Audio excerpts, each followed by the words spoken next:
Welcome to Real Estate Coaching Radio, starring award-winning real estate coaches and #1 international best-selling authors, Tim and Julie Harris. Real Estate Coaching Radio is the nation's #1 daily radio show for realtors who demand authentic, real-time coaching. Get ready for fluff-free, unfiltered, full-strength honesty about what's truly working to get you into action, helping others, and making money now in today's real estate market. Now to our hosts, Tim and Julie Harris. 3, 2, 1, we are back. It is July the 7th, and Julie and I have prepared what we will hopefully agree is a very motivational podcast for all of you today. And we're going to start out by giving you guys recognition and, frankly, a lot of gratitude because the Harris Rules book, our book that we released a year and a month ago, continues to be a bestseller on Amazon and Barnes & Noble and whatever your local bookseller is. And I'm looking at Julie sitting in front of her computer reading some of the latest reviews. Yeah. Julie, why don't you just read a few of the latest reviews? Sure. And these are, we have lots of great homegrown reviews and some international reviews as well. So here's one from Canada. This is an amazing book for both the novice and the experienced real estate professional alike. It lets you know how to improve and at what level you need to be at before adding the next pieces to your real estate practice. And what those pieces are. They further touch on financial freedom. A great quick read for the real estate professional to get back to what works and ignore what wastes time. And the book did just come out, 2 weeks ago, on Audible as an audiobook. So make sure you download and listen to that. And by the way, the topic of today's podcast is essentially, what is the topic, Julie? What's our title today? 4 habits that will get you quickly back into a good mood. Okay, so these are what we do to quickly get back in a good mood. Is we read all of our almost 400 5-star reviews on Amazon. Yes. Julie, what's the next one? Well, I like this one. It says, great read. It's a solid companion to the T&J, that's you and me, podcast, and is a must read for those looking for improvement in their real estate chops. So yep. I liked that one. Inspiration and insights to master your real estate business, guide to achieve at a higher level of success to ultimately become rich and free. And that was from a fellow author, by the way, which is kind of nice. Who? I just scanned past it. Karen Briscoe. Oh, that's cool. Who wrote and hosts a podcast called 5 Minute Success. There you go. So that's a great compliment. Hey, Karen, thanks. We appreciate it. Definitely. Hook up with us. Email us or text me, and maybe we'll have you on the show. We'll do one more, and then we'll get over to our topic. I listen to their podcast, and Tim and Julie give you no nonsense, raw and real truths. Buckle your seatbelt. If you want to learn from people that care enough to give it to you straight, look no further. This book is a must. I've read it several times. There's 371 or almost not that we're counting, 380 reviews now, 5-star reviews. Mm-hmm. And I have to say, one of the things the reason I like reading reviews is because it is clear to me that you guys understand what we're trying to have you understand, right? They get it. You guys get it. And it's so refreshing to know that there's so many of you, right? For every one person that leaves a review, there's, potentially 100 people that basically also have read it and liked it, just didn't take the time to read a review. Reviewers have a tendency to be your most, I'd say, either vocal critics or vocal enthusiasts for whatever it is that you're selling. And we certainly appreciate you guys taking the time. We really sincerely do. It means the world to us. And like I said, Julie and I will often use the reviews to get our mindset in the right spot. Because, guys, we have bad days. We have things that present headwinds to us personally and professionally. The experience that you guys have had over the last 6 months, we've had it in Technicolor, right? You've just been experiencing it just from the perspective of yourself. We've been experiencing it from the perspective of the tens of thousands of podcast listeners and the thousands of coaching clients. Julie and I have had to basically, really get into action this year at probably a higher level we've been in years, and we've never been slackers because of the fact that we had to make it so that all of you had a clear path forward with the coronavirus and the recession, depression, and all that. And we started out today's podcast, I have to say, Julie and I were making notes. We were going to do it on, the topic was going to be 5 potential headwinds to the real estate or real estate sales and real estate market. And I got down to point number 3, and I just ripped up the piece of paper and threw it out because it was too depressing. Yeah. It's like, I don't want to talk about that crap. The fact is that everybody knows what the headwinds are, and the headwinds are going to come or they're not going to come. And if you guys are longtime podcast listeners, we've been preparing you for a market shift for over 2 years. Did we know it was going to be led by a pandemic? Of course not. No. Is there every reason to believe that things are going to continue to basically absolutely reward those of you who are over-prepared and those of you who have learned the skills necessary in the new market. Of course, that's where the money is still going to flow in real estate. It's just going to flow to different people like it always has. Don't be fearful of market changes. It's something I see. It's a normal human behavior, right? People are fearful that they can't adapt to the new market or really anything with regards to change. Change for most people terrifies them. And real estate folks, they want to believe that, they don't understand and they don't believe that they can survive and thrive in a buyer's market or a shifting market. Well, the reality of it is, it's because they've never sold real estate. Most of you guys have never sold real estate in a changing market, let alone a buyer's market. So you have no experience. And most of the people you know, including your brokers and office managers, they haven't either. Most people have not been in real estate, guys, for more than maybe 3 or 4 years. When you look around, if you run into someone that's been in the business for 5 years, that's considered a veteran, isn't it? Let alone Julie and I have been in this business for 2 decades. So you need to have perspective about who you're getting your advice from and who you're essentially using as your role model, because probability of them having experienced what we're entering into or anything that resembles it, at least experienced it as a real estate professional, is almost zero. So go into what we're experiencing with optimism, because you really should be optimistic as long as you're not just one of these people that's going to be chicken littling yourself into believing the market's going to return and everything's going to go back to quote unquote normal. So the notes that Julie and I wrote down were, and the topic is? Yes, we're doing 4 habits that can quickly put you back into a great mood. Okay, good. So everybody can use this. We told you our hack. Yeah, but before Julie gets to point number 1, I want to remind all of you that we are doing the mastermind this week. For those of you who'd like to attend the mastermind, it's a series of interviews that we're doing with some of our top producing agents, some of the agents who are the number 1 agents at like Coldwell Banker, number 1 agent with Remax, number 1 agent with, or I think this, let's see, I'm trying to remember. Where are they? They were the Gordons. They are, I think, Berkshire Hathaway. Yeah, I think they're number 3 or 5 at Berkshire Hathaway. So these folks have all carved out time to be on the webinar. So make sure you attend it. Just text the word mastermind to 31996. Text the word mastermind to 31996, and we'll text you back a scheduling link, and you just go ahead and schedule yourself to attend. Again, text the word mastermind to 31996. Yes. So listen, guys, everyone has to battle against feeling pessimistic. Everyone is going to feel, especially for the second half of the year, like sometimes there's more headwinds than there are anything else, because that is the reality. The economy is going to change. You're going to be dealing with politics, social unrest, all the things we unfortunately predicted correctly when the pandemic broke out back in March. Everything pretty much that is happening, Julie and I were essentially podcasting about and expecting it to happen. How did we know it was going to happen next? Because historically, whenever anything like this has happened, and nothing like this exactly has happened, but similar things, people have always reacted the same way.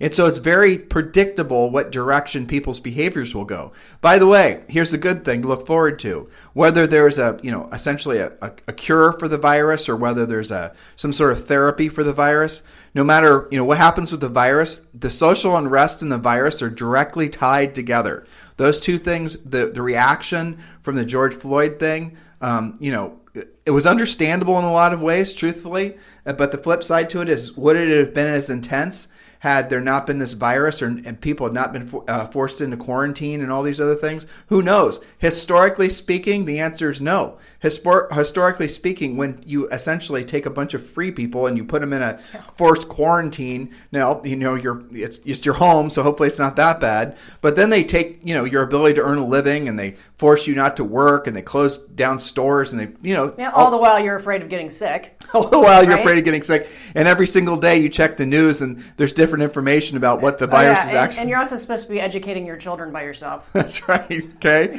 so it is a normal and natural thing that people are going to basically say enough is enough, and that's what's happening. But once all that will wash out, that reaction will essentially, people, they'll get over it over time. I'm not talking about the social unrest with regards to racism or anything like that. I'm just saying people's feeling of being, essentially locked down. Eventually, they're going to wash that out of their systems, and you're going to see a return to something that's probably going to be more normalized as far as people's behaviors. So understand what we're experiencing now is a normal, natural reaction. It's the pendulum swinging the opposite direction. Eventually, it's going to swing back the other way, and then it'll return to some sort of normal normal, like if there is a return to normalcy, that's what it's going to feel like, where you're not going to be worrying about whatever the next shoe is to drop.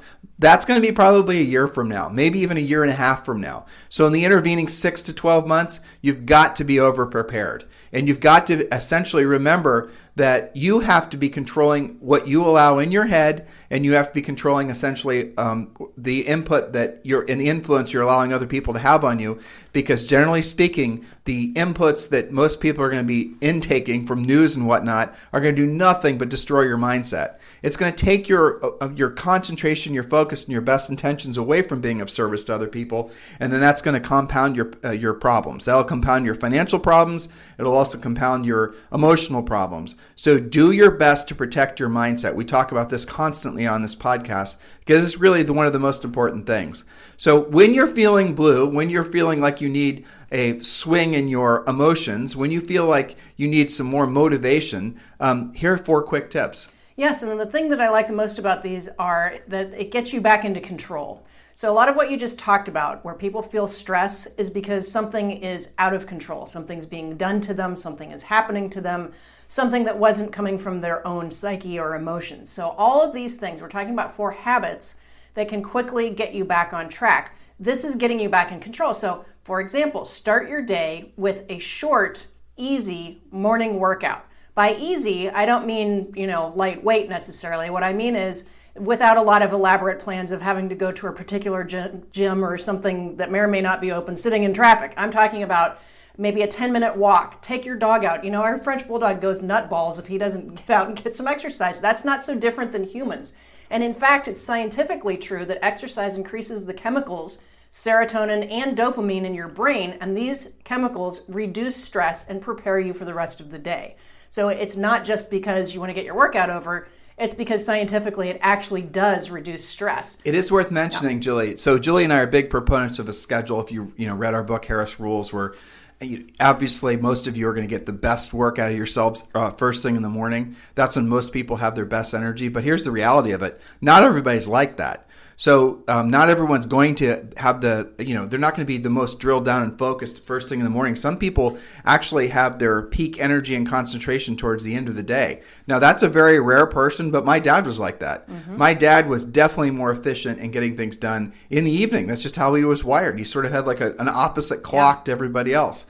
So if you find that, and again, I'm just emphasizing the point here of the exercise. Don't confuse keeping to a schedule to exercise. The exercise in the morning is just for no other reason, just to get your blood flowing. That's no right. other reason. Get your heart rate up. Right. And when I read that point, I said to make it easy. So for example, like I like to do 100 squats or 100 sit-ups, or you can do jumping jacks. You can take your dog on a walk. It has to be something that is easy to just all of a sudden get it done, even if it's 10 or 20 minutes.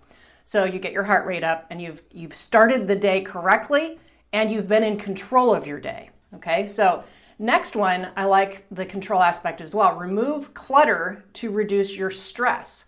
So when I do this with our coaching clients, and we talk about this in Harris Rules as well, we talk about where to concentrate that clutter removal. Your home office, your car, your immediate surroundings should be clutter-free. Some of you guys still have goat paths, especially since you've been in your offices locked up. I read... Who was it? An editor I read the other day said that she had spent more time in her home office over the past 3 months than in the past 12 years she's owned her house. Probably. So, you got to control that and ask, would you like meeting a client there? If you had somebody in your car, you can be proud of that. Or do you have to move the McDonald's bags over? So remove clutter and it will reduce stress. Even though it's visual clutter, you're also removing mental clutter. And, proof of that is the famous Marie Kondo book, The Life-Changing Magic of Tidying Up, Japanese Art of Decluttering and Organizing. That wouldn't be such a popular book if it didn't make a big difference to people's lives. Isn't that hilarious? It's just the whole idea. She goes into people's houses and basically, essentially talks them into, she doesn't even speak English, right? She has a translator. She goes into people's houses and she talks them into removing all the clutter. Well, but it's a simple message. She says she recommends you dispose of anything that doesn't fall into 3 categories: currently in use, needed for a limited period of time, or must keep indefinitely. Otherwise, when in doubt, throw it out. It's a simple message. But, there's just so much around that. I think it's called condoizing your house because Marie Kondo is her name, But I think that definitely your office and your car are a place to start. And for some of you, I also read the pandemic has created record donations of clothes, which is great. There's people that need your stuff more than you do. So there you go. Ready for the next one? Yes. Okay. I like this one because this gets to gratitude. Write down 3 things that did go well today. What went actually well? The simple question helps you focus on the good things that happen in your life every day. And this might be, as simple as, maybe where you live, it's been raining for 3 days and the sun came out today. That could be a simple good thing that happened. Maybe you got a contract accepted today. Maybe, you found the perfect house for somebody that's been searching. Whatever the case may be. Sometimes, when things are going sideways, I have little Zoe-isms that I appreciate, just one little thing that she said or did, or a little video where I catch her reading a book to the dogs, But everybody's got their own things. It has to be at least 3 things. And I know you've done this too, because I've heard you on coaching calls. When an agent comes to a coaching call and they just are bonkers, you'll ask them, tell me 3 of the best things that have happened to you today or this week to refocus that energy. You guys can do that every single day. And to really keep it organized, get yourself a gratitude journal and then read it on the days where things seem to be hitting the fan. Well, this isn't the next point, but I'm going to add to that last point. One of the other powerful things to do when you're feeling like you're out of control, like things aren't going your direction, and I hope you guys are writing these points down because a lot of you are going to be needing to employ these points immediately, is overtly show gratitude towards other people. Yes. And I do that exercise. I don't do it as often as I want to, but I have a rule for myself that I have to overtly show gratitude towards at least 5 people every single day. And I don't do it with the expectation of getting a return. I just do it out of wanting them to feel good, and in their sincere forms of gratitude too. I mean, it could just be something as simple as a neighbor doing something nice, or it could be simple as, Julie doing something nice, or it could be something more elaborate. Maybe I see somebody, one of our students who has posted something really powerful on the members only Facebook page, and I'll go and obviously seek them out and I'll, congratulate them or thank them or just show gratitude. By showing gratitude, the reason that's so powerful is even when it's so funny, when you're in a really crappy mood, if you force yourself, it's doing what you don't want to do when you don't want to do it at the highest level, but with a slightly different, flavor. So if you're not feeling good, if you go and make other people feel good, just by making other people feel good, you start to feel good. Yeah, I don't understand why it works that way, but it really does. Yeah, but I think you're right. But you do have to actively seek that out. One of the things that I do is I'll go and I'll look at the there's so many animal rescue things like make the fur fly pilots for pups and all this kind of stuff. And I see how many dogs are being rescued and transported. And I can look at that for 30 seconds and go, right on, those guys are really focused today. Look at all the volunteers and, all those pets are being adopted the second the plane lands because, the shelters have basically been cleaned out because people needed some pet company. The second those planes land, all of those dogs and cats are already adopted and their adopting people are waiting for them. And I just think that's awesome. So that's one of my personal little things that takes 30 seconds to appreciate. And, I'll post something saying, what great work they're doing. Whatever is your thing, but you've got to have control enough to stop yourself and reset your mood. Here's what if you guys are looking for someone to show gratitude towards, how about this for self-serving? Go to iTunes and give us a 5-star review and talk about how, you guys, many of you, thousands, over 10,000 of you listen every single day.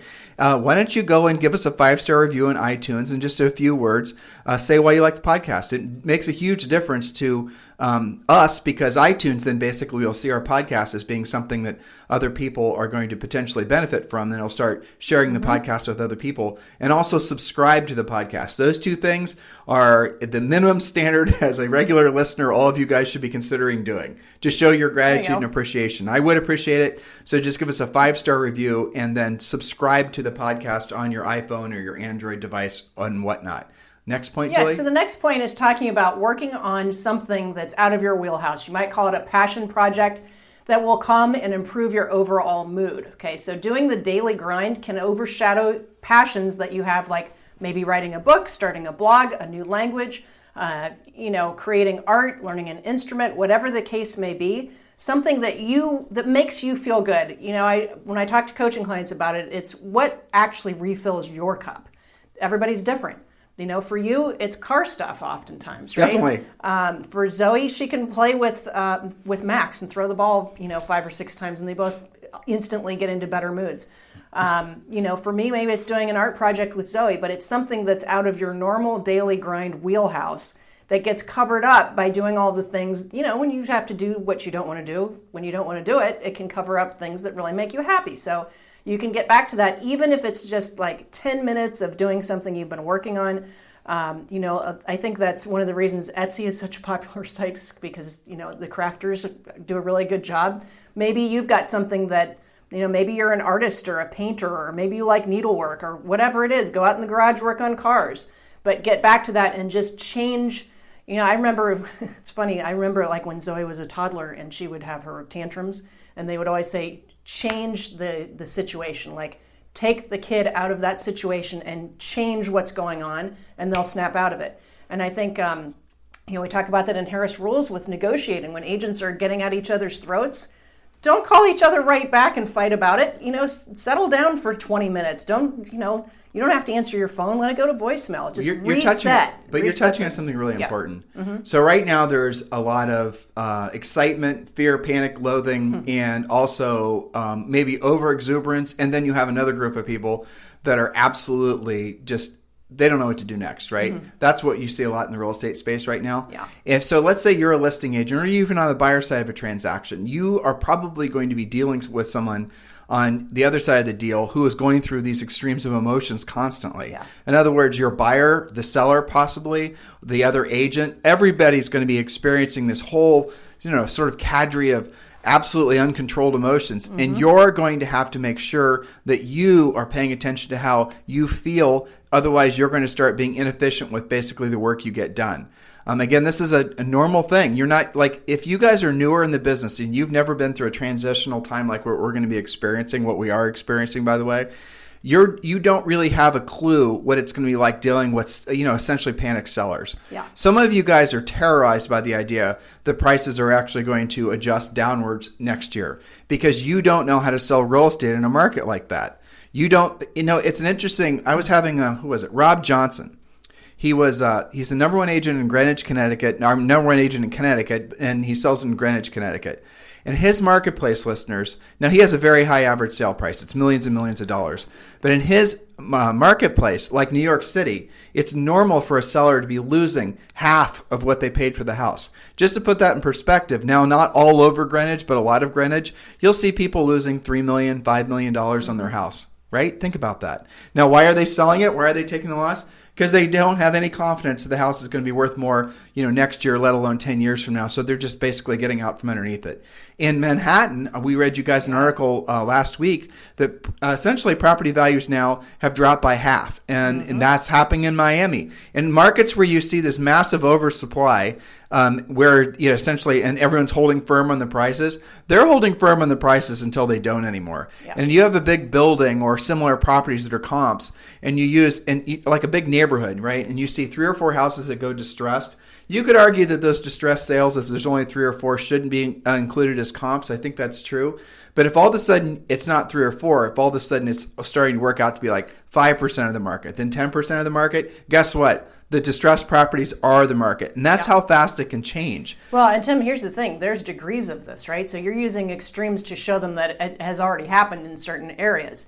But remember, there's a whole generation of agents who panic not over the 50%, which is the extreme. They can't even barely imagine that. I hear it on Premier Coaching calls sometimes. Well, what do you mean it didn't sell in 3 days with multiple offers, right? So that's where it starts. Is what do you mean I only have one offer to deal with, or maybe I even need to do a price reduction? Right. This is like radical thinking. You guys don't know how to have long-term relationship with your sellers, let alone your buyers, like right? Long-term being like more than a few days. When Julie and I were selling real estate, it was unusual to have a listing sell in less than 30 days. Yes. The average days in the market, in our market, was 181 days. That was in the MLS. Our average days in the market, and we bragged about it, was 93 days. Right? That was better. Yeah. So it was still 3 months. So you have these long-term relationships with these sellers. Many of you guys need to learn how to have. It's, your buyers, it's the same thing. Buyers during when you have essentially a market that's transitioning like this, when the news starts talking about adjustments downward as far as price in your market, how are you going to talk a buyer into buying a house? Or that's not even the right way to say it, because you really don't talk a buyer into buying a house. The house sells itself to the buyer. But how are you going to help the buyer move past their fears that the house might depreciate? So I was talking about this very thing with the interview I did with Rob Johnson. You guys should listen to this. And it's on timandjulieharris.com, iTunes, Stitcher, all the normal places. And so here's how he described it. He said people buy, and this is the way it was when Julie and I sold real estate, so I could totally relate. People buy houses in Greenwich, Connecticut now because they need a place to raise their family. They want a place to live. That's it. Normal reasons. Normal reasons. It's not part of an investment, it's not plan. Speculative. Exactly. They're not expecting the house to appreciate. And so he told me a story. You guys can listen to it on this podcast again. There was he described him as I think a couple doctors in their 30s or whatever. They bought their first house from him for like $2.3 million or something, and the house is now worth like $1.9 million, and they want to move up to like $3.5 million. Well, they're financing everything, right? These are not people sitting on gazillions of, they have probably good cash flow, but they don't have a lot of cash. But it was normal. The conversation wasn't even about, oh my gosh, we're losing $200,000 in the house. You need to cut your commission and all this. It was, okay, well, we knew what we were getting into when we bought the house, but we needed a place to live, and we lived in this place for 2 years, and this is where we live. This is where we work. We know the house is going to be most likely worth less for it than when we paid for it. And now we're going to do it all over again. Yeah, but what you're describing is a transitioned market where people exactly. are clear that and have accepted the fact that this is how it is. Right. What I'm already hearing on some of our premier calls, because the market still is starving for some inventory, and depending on the price range, it's still doing fine. But I am starting to see the collision between sellers' aspirational pricing based on previous market trends versus buyers kind of sniffing out that, hey, you know what? If a house has been on the market for more than like 45 days, maybe I don't need to come in at full list. But the problem is that some of them, the buyers will see that, and they'll then essentially just take themselves out of the market. Yes, but if they are making offers, they're no longer coming in at full list, and they're no longer guaranteeing appraisals, and they're also being tougher on home inspections, which means that everybody's got to be better at negotiating and better at their relationships, because now you have to perhaps, if it's your seller, talk to them about why maybe we can't use those comps from January anymore. Maybe we need to look at the fact that you now are competing with more homes and you've been sitting on the market for 30 days. Oh no, 30 days, right? But my point being that what you describe with people accepting and moving anyway is when you get on, full circle through all of that transition, people will still buy and sell. I think that these guys are going to struggle a little bit with the transitioning market as it happens, because most of them, to your point, have never seen anything like that before. And the point ultimately that Rob was making, and I thought, again, this is really drives the point home. This is where most of the country, you guys are not going to lose 50% on home values. Don't worry about that. But there's definitely going to be some leveling off, and there's going to be absolutely some reductions in values. Houses most likely according to CoreLogic, there's going to be was it 2% or 3%? 2%. Yeah, and that from average. 2% all the way up to like 10% or something like that. Yeah. So the average is 2% drop in home values nationwide next year. And according to CoreLogic, they said that's only happened this will be the third time it's happened in history. So which doesn't sound really that horrible, except for the fact that every seller for the past 10 to 12 years is expected to get 105% of their listing price. Right. And now it drops by 2%. Now it starts to feel like something's actually happening. You guys see our point here? So if you don't realize that that's the market that we're headed towards, most likely, right? Who knows? But if that's the market we're headed towards and you don't have the skill set for that market, and the market's only like 6 months, maybe 12 months away, what are you going to do? And if your whole success thesis was based on rising prices and buyers standing in line and overbidding and sellers being able to push the buyers around, that's all going to change. It's changed before, it'll change again, and then it'll go back and adjust. Who knows? But the reality, again, that to Rob's ultimate point, which I thought was great, he said, Tim, you tell me something that people buy, that they consume, in essence, that is expected to increase in value other than real estate. And it was like, there was nothing. Yeah. Think of one thing, Joel, truthfully. I know, and you and I talk about this a lot, that, when you buy a new car, you don't expect to sell it for more. But it's not even a conversation, right? No, it's just totally accepted, right? I mean, look at we're about to have groceries delivered, So do I expect that to be, those are going to be gone. That's money down the, what about clothes? You can name anything. Exactly. Like anything. Right. So the idea that you buy something that you use, that it's going to increase in value, is a sort of an entitlement that all of us feel like we're owed, with real estate. And it wasn't always like that. No, of course not. I mean, when our parents bought their houses in the 70s, there was no expectation that was going to be a bank account. When we sold real estate in Columbus, Even when Ohio, right, yeah, exactly. you didn't talk about what No. the house was, the hypothetical appreciation. No. So just here, guys, just think about this. When we sold real estate, and it wasn't a billion years ago, there, we're not that old. Back in our day. Yeah. No, it was, everyone knew that the house was going to hopefully keep up with inflation. And inflation was, back when we were selling real estate, was like 1% to 3% per year. Mm-hmm. Now, the ideal situation was you're going to buy your house, it's going to increase in cost, or you might say value, keeping up with inflation. That way, when you went to sell it, basically, if you paid, $1 million for it, or, maybe $500,000 for it, whatever, every year it was going to increase in cost by maybe $500,000 might be worth $515 the next year. Well, I remember doing CMAs that way. Exactly. What year did they buy it? How much did they pay? Plus about 3% a year if it was in a decent neighborhood, less if it wasn't. It gives it some value for a condition maybe, and you were there, and that was actually an extremely accurate way of pricing back then. And here's the little mindset shift for a lot of you, and this is how a lot of the country is. Everyone focuses on the coastal markets. But with the exception of this really crazy, by the way, wonderful in many ways, seller's market we're all enjoying still the benefit of. Mm-hmm. In a normal market like what we're going into, you're also going to see, okay, well, if I buy this house for, say, $300,000 and the house increases in cost every year by, say, 2% or keeps up with inflation by 2 or 3%, if that's all inflation is, right? If we have really big inflation, then it's obviously going to be a different conversation. But historically speaking, this is how real estate's worked in the United States. Globally, by the way, for the most part, unless you live in like Monaco or Hong Kong. Mm-hmm. So if a $300,000 house goes up every year by, say, 2%, you buy it for $300,000, next year it's worth, $306,000, next year it's worth, you guys can do the math on up. So for someone, when we sold real estate, and when many of you guys are, have been in the business as long as we have, when you go meet with a seller and you're having this conversation with them about what's the house worth, if they hadn't lived in the house, you guys can do the math on this, for probably something like 5 to 7 years, they were actually going to lose their down payment.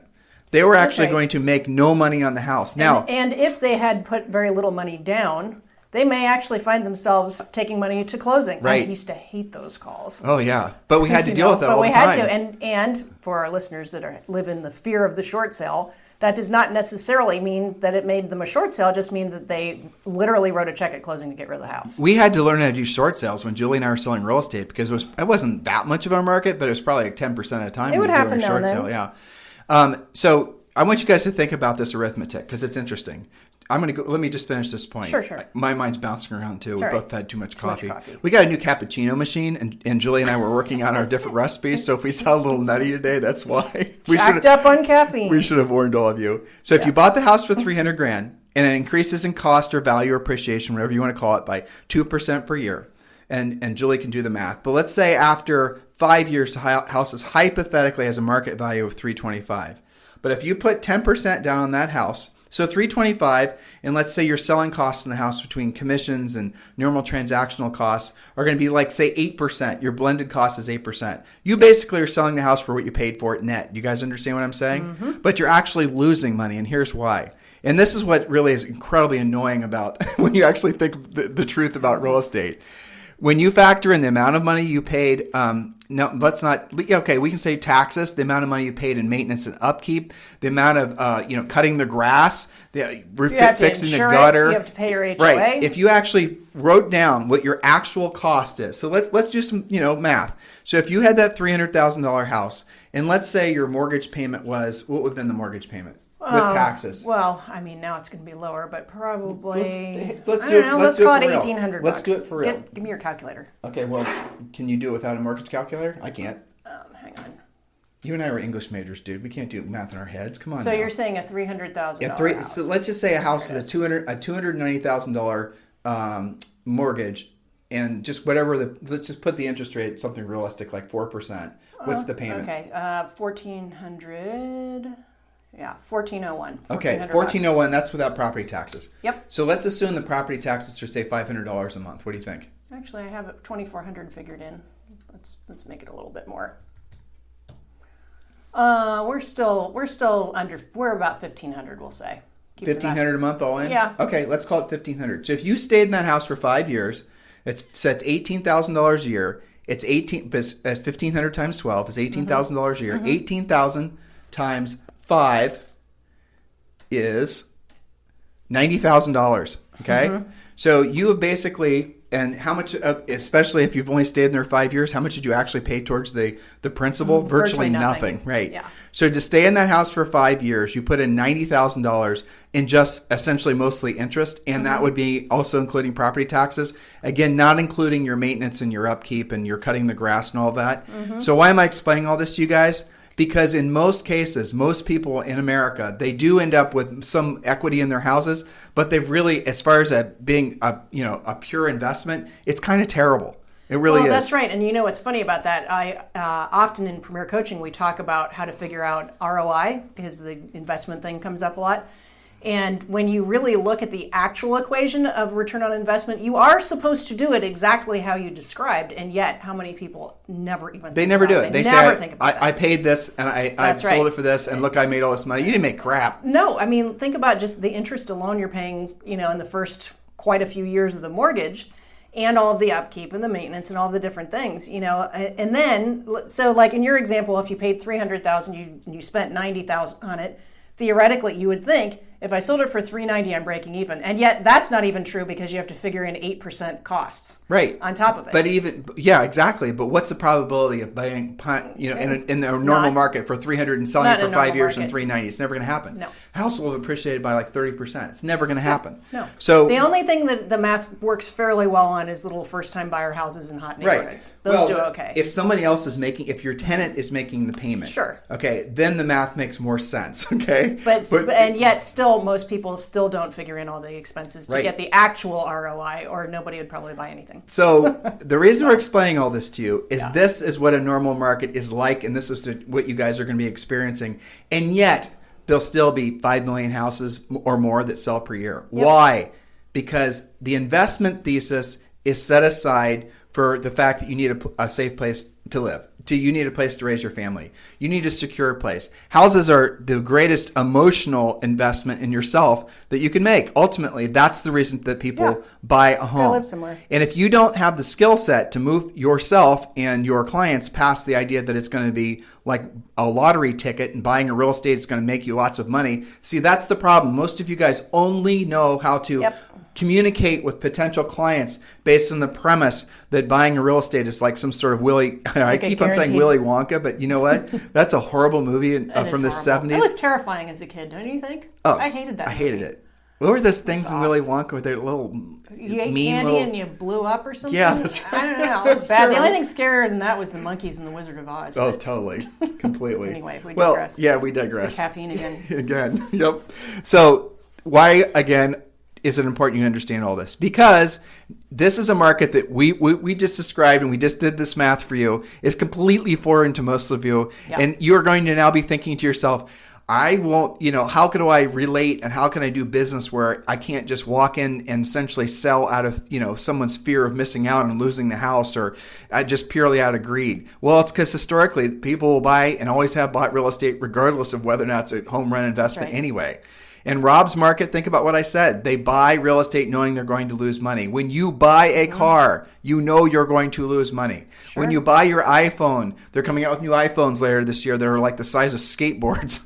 What was it, 7-inch? I don't even know. It's ridiculous. Doesn't that make it an iPad? I know, right? When does this start becoming? Somewhere in between. What's going to happen? How are you going to put that thing in your pocket anyway? I don't know. So, there'll be a whole new fashion accessory thing that comes out. So that thing's going to be worth what? The second you buy your new iPhone, it's going to be worth half, maybe 80% of what you paid for it. Yep. And yet, that's okay. You buy it anyway. That's right. Now, that's what real estate is in your market, if that's what your home becomes for you, it's a place to live. It's a place to celebrate. It's a place to be together. If that's what your house becomes, and it doesn't become an investment thing, how are you going to communicate with buyers and sellers about that? How are you going to know how to walk into a seller's house and have a conversation where you're going to have to tell them the reality of the market is that their house is going to be worth net to them less than what they actually paid for it? How are you going to do that? See, you can learn how to do it, but you need to learn quick, because most of the market, your fellow agents, won't. And so they're just going to basically rely on essentially low skills and greed, basically. Not necessarily their own, but the idea that they can sell a house to a buyer and get the buyer to overpay, and because if you don't buy it today, it's going to be worth more tomorrow, and all the rest of it. And same thing on seller side, the same types of conversations. But if that whole thesis is out the window, and now a home is just considered somewhat of a consumable item, which is in essence what it is, then how are you actually going to sell houses? How are you going to have those conversations? That's what we coach you to do. Yeah, and there's so much that's related to that too. I think about just, now they don't even really have to stage a home that much. They barely have to put a sign in the yard, and because the market has absorbed things so quickly, you're going to actually have conversations about how to put your house in the best light, and that it might take a while and you might have to live through 40 showings. I mean, these guys have never heard of such a thing. Well, but Julie, ultimately, this is the reason that things that are goofy have been allowed to exist. Yeah. The market has not been through, market being you guys, the real estate agents, who are buying all these silly things.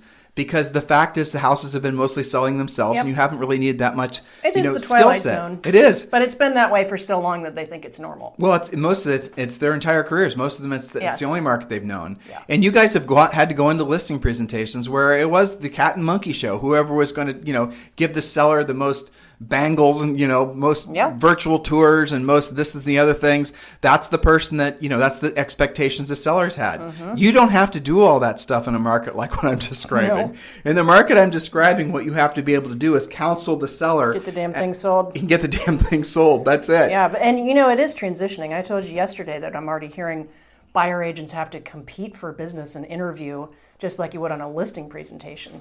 So things are definitely changing. And they're going to change fast, and the rate of change is going to actually pick up pace. I think that's true. I think it's going to depend on, the town and the price range. I don't think it's going to be super consistent from town to town and price to price. First-time buyer stuff's still going to be probably pretty hot. Condos and luxury is already kind of getting hit by this. So I go back to some of my, points that we make on it virtually every podcast. You have to know your own local market like the back of your hand. You've got to study. If you're going on a listing appointment tonight, don't assume it's going to be the same drill as the next night. Could be totally different, even though they're in the same town. And then, so why does this go back to those points that we made, which are essentially mindset points?